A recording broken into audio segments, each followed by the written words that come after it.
Hola, buen día, buenas tardes, buenas noches, a la hora que nos estén escuchando nuevamente en un episodio más de nuestro podcast Café entre Colegas. Nos presentamos la maestra Gabriela, el Hola. maestro Bashir y la Hola. maestra Elena y su servidora, la maestra Lilia. Vamos a trabajar un tema muy interesante que es situaciones complejas. Gracias por escucharnos. Y como ya lo mencionó mi compañera en el siguiente podcast, abordaremos el tema de las situaciones complejas, ya que como docentes día a día enfrentamos estas situaciones y debemos de buscar estrategias prácticas y coherentes. El objetivo principal es orientar y ofrecer estrategias a nuestros compañeros, pues algunas veces no sabemos cómo reaccionar con los alumnos en estos hechos. Todo esto irá encaminado a mantener un ambiente positivo y favorable dentro del aula. Compañera.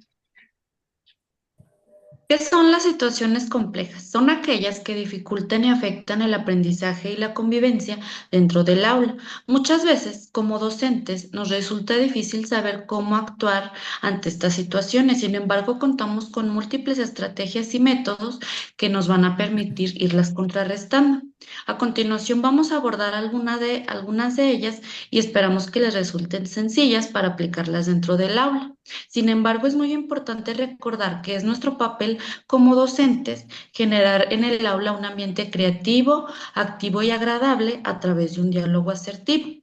Se analizaron las estrategias idóneas para potencializar estas situaciones complejas y observar qué factores las detonan. Bueno, una situación compleja que se vive muy a menudo en las aulas los problemas de conducta, específicamente los de índole desafiante. Estos perjudican gravemente el clima dentro del aula y no permiten al docente ni al alumno la enseñanza ni el aprendizaje. Los alumnos que padecen estos problemas tienen muchos problemas en su contexto. Un método y una estrategia conductual positiva es el análisis funcional de conducta en conjunto a la estrategia del refuerzo positivo. El análisis funcional de la conducta es un método que permite al docente identificar los patrones que mantienen y normalizan un comportamiento problemático y complejo dentro del aula para conocer los efectos que lo van a detonar en conjunto con el refuerzo positivo, que es una táctica que consiste en añadir y aplicar un estímulo positivo justo después de una conducta deseada, con el objetivo de que dicha conducta se repita. Esto se justifica por la teoría de condicionamiento operante de Skinner. Y sería todo por mi parte. Gracias, compañera. En mi caso, yo elegí el hurto o el robo dentro del aula, una situación que también provoca un ambiente no favorable para el aprendizaje, se vuelve inseguro y bueno, muchas situaciones que arrastra. Para esto, cuando encontramos esta situación dentro del salón, es recomendable, antes de etiquetar al alumno, investigar en qué situaciones se dio el robo.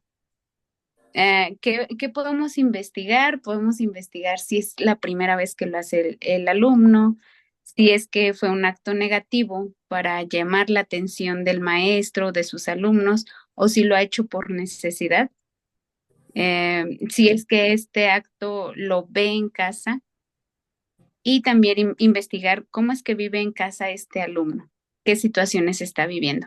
Después de investigar en qué situación se dio el robo, ahora sí abordamos la parte del reglamento. Es en el aula vamos a hacer un reglamento donde los niños vean que el reglamento está hecho a sus necesidades del salón y que cada una de ellas va a tener, si no se respeta este reglamento, va a tener una consecuencia. Lo siguiente es fomentar el respeto a la propiedad ajena y hacerle ver la gravedad del robo a los alumnos. Y por último, ofrecer un apoyo y asesoramiento tanto a los papás y el alumno que cometió el robo. Esto sería todo de mi parte, compañeros. Muy interesante las estrategias que nos han compartido. Vamos a continuar con una que investigué acerca sobre el acoso escolar o el bullying, ya que muchos lo hemos vivido, o en nuestras escuelas, en nuestras aulas, y como docentes, pues es un poquito difícil trabajarlo. Hace poco conocí una estrategia llamada Kiva, finlandesa, que es Kiusamista Batan, que es técnica contra el acoso escolar. Una pionera de esta técnica es la psicóloga Cristina Samivali, y ella nos comenta que el 41% del acoso escolar ha disminuido gracias a esta técnica, ya que va orientada o pretende erradicar el acoso por medio de los espectadores, para que ya no participen grabándose, riéndose, murmurando o compartiendo este tipo de contenido cuando son personas acosadas, y así hacerlos entender para que el buleador deje de hacer esta práctica, ya que no tiene el beneficio deseado al bulear al compañero. Los pilares de Kiva son prevención, intervención y supervisión. Estos son pilares que se ven en casa y en la escuela, ya que también se les da una guía a los papás para llevarla a cabo en casa y detecten si su hijo es buleador o es buleado. Y es una técnica muy interesante, ya que pues si ha disminuido un 41% en otro país, pues logre disminuir en el nuestro también.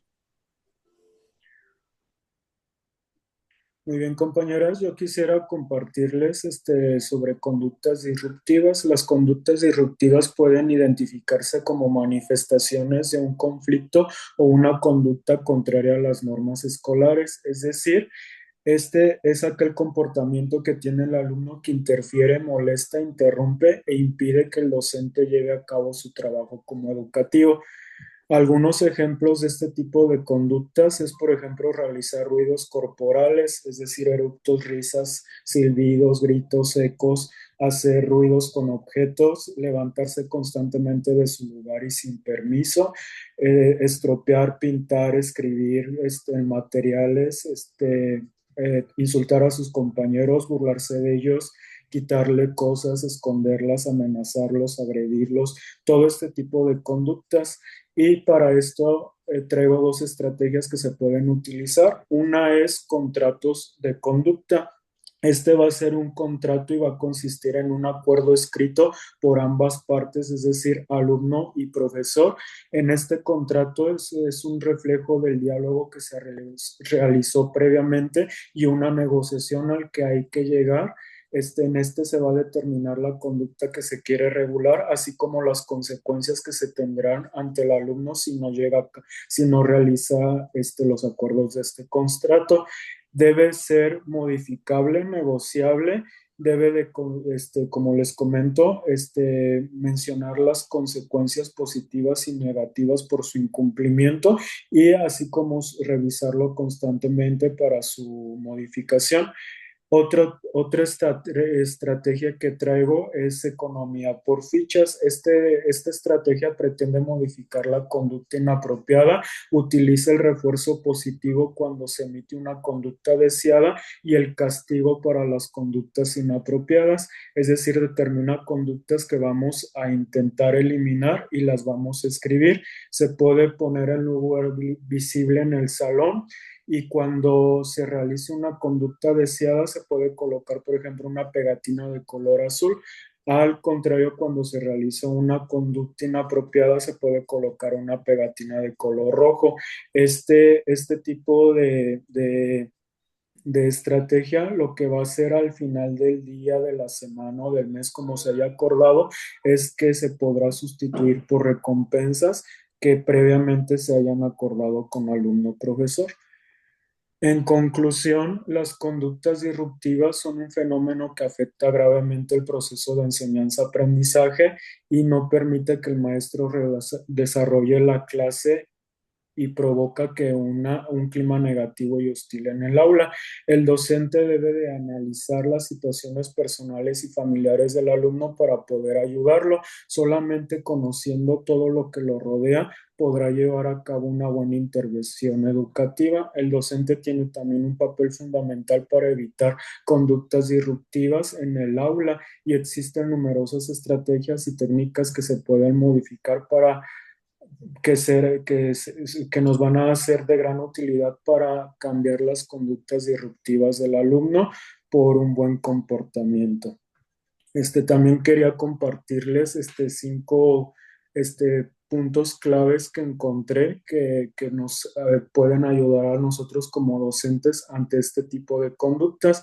Nos dice el punto número 1 que hay que identificar las emociones y pensamientos propios que estemos teniendo nosotros como docentes, es decir, solamente así podemos nosotros, mientras identifiquemos nuestras emociones, posteriormente actuarlos. Si no las identificamos, no vamos a poder actuar. Y esto porque tiene que ver mucho con el ego del docente, muchas veces su impotencia, su frustración, entonces es necesario identificarlo. El siguiente punto, el segundo, es entender que las conductas comunican, es decir, el alumno que te está teniendo tipo de conductas nos está comunicando algo y es lo que tenemos que identificar, qué está pasando, qué quiere comunicar y no tomárnoslo personalmente. ¿Por qué? Porque debemos entender que nosotros como docentes, no, el alumno no lo está diciendo directamente, sino sobre lo que representamos ante ellos. Entonces es importante ese segundo punto, entender que la conducta comunica. Un tercer punto que también es muy importante es tener un expediente de cada uno de nuestros alumnos, es decir, tenemos que saber cómo viven, cómo se desarrollan, cómo es su ambiente familiar escolar para solamente así poder tratar.